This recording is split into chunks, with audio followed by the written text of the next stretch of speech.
Grey's Anatomy has taught us anything, it's that you have to operate on acute appendicitis. This fact is imbued in the cultural zeitgeist. It's the first book of the Madeline series, for crying out loud. But paradigms, even one as inertial as this, can change. Now, an article appearing in the Journal of the American Medical Association asks whether we can give antibiotics for appendicitis.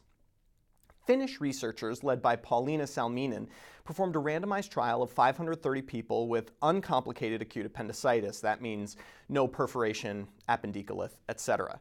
Half of them were sent straight to the operating room. The other half got antibiotics.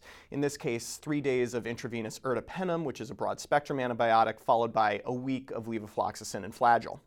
The big question was how many people in the antibiotic group would end up needing an appendectomy anyway. Well, of the 257 people in the antibiotic group, 15 got an appendectomy right away within that initial hospitalization.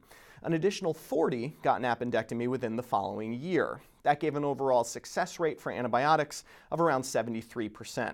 This fell just short of the pre-specified non-inferiority margin that the researchers set, but there's still some more to be learned from this trial. The first thing we have to look at is why there was a surgical group at all. Well, the only reason really is to provide a baseline rate of surgical complications so you know what you're avoiding by giving antibiotics.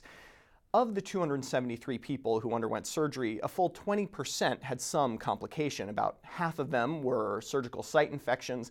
The other half were abdominal things like hernias, obstruction, refractory pain, etc. But there's a major caveat here. Almost all of the surgeries were done using an open rather than the safer laparoscopic technique.